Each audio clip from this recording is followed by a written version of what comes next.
wasiirka wasaaradda horumarinta maaliyadda Soomaaliland mudane Yuusuf Maxamed Cabdi iyo wafdigu hogaaminaya oo soo gaaray magaalada Burco ayaa maanta kulan la qaatay shaqaalaha wasaaradda maaliyadda ee gobolka Togdheer waxaana ugu horeyntiiba wasiirka uga warbixiyay habsami socodka shaqo isuduwaha wasaaradda horumarinta maaliyadda ee gobolka Togdheer iyo maamulaha kastamka Burco waxaana hadaladoodii kamid ahaa kormeerka inoogu timid waxaan wax yar ka taabanayaa wasiir agaasimayaal sidaan qoraalka idinku soo gudbinay marka laga hadlayo warbixinta shaqaalaha ciidanka ilaalinta cashuuraha iyo wasaaradaha wada shaqaynta aan wada leenahay runtii waxay ku suntan yihiin sida aan qoraalka idinku soo gudbinay bay ku suntan yihiin afna waxaan ka leenahay mar kastaba shaqaalaha ciidanka iyo hay'adaha wada shaqaynta aan dhow wada leenahay oo ay ka mid tahay wasaaradda ganacsiga iyo rugta ganacsiga oo kamboolkan aan wada deganahayba aadka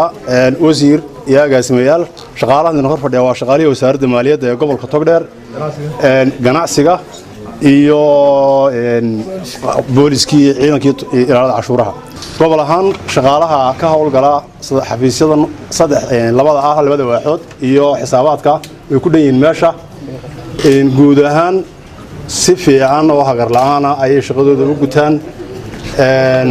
hawlaha jira iyo duruufaha jira ee ka jira shaqada way adkaysi bay u leeyihiin maadaama aad adigii oo wasiirkii aad marayso si aad ugu kuur gasho shaqada wasaaradda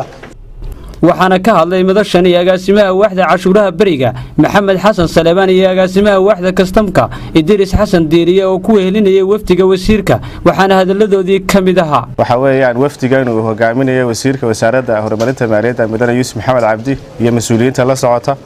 waxyaabaha inuu nimi gobolkan waxa kamid ah inaan xoggaal u noqono xaaladda iyo duruufaha ka jira wasaaradda maaliyadda ee gobolkan qodobka labaadna waxa weeyaan dardargelinta dakhligeennii gobolkan ee wasaaradda horumarinta maaliyadda guud ahaan inta dabadeed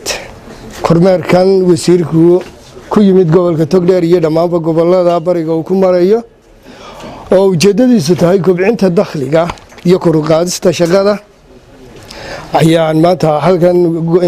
Burco ahaan waxa jirta in kobcinta iyo fidinta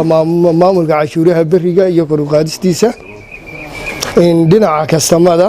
ugu dambeyntiina waxa ka hadlay wasiirka horumarinta wasaaradda maaliyadda Yuusuf Maxamed Cabdi waxaana uu dardaaran u jeediyay shaqaalaha ka howlgala gobolka Togdheer waxaana uu yiri Burco sanadka kan dawladdu waxay doonaysaa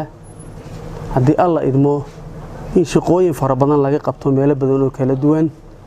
oo ay ka mid tahay arrimaha bulshada caafimaadka iyo waxbarashada in aad wax looga qabto kaabayaasha dhaqaalaha oo wadooyinka iyo wax laga qabto biyahana wax laga qabto haddaan u soo noqdo shaqaale weynaha wasaaradda horumarinta maaliyadda ka tirsan ee ka kooban hablo iyo inamaba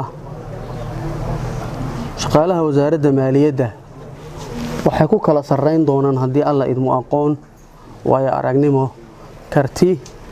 iyo aaminaad sifooyinka waa sifooyinka adduunyada dhammaan isku raacsan tahay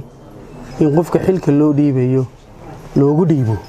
shaqaalaha wasaaradda horumarinta maaliyadda waa la abaal marin doonaa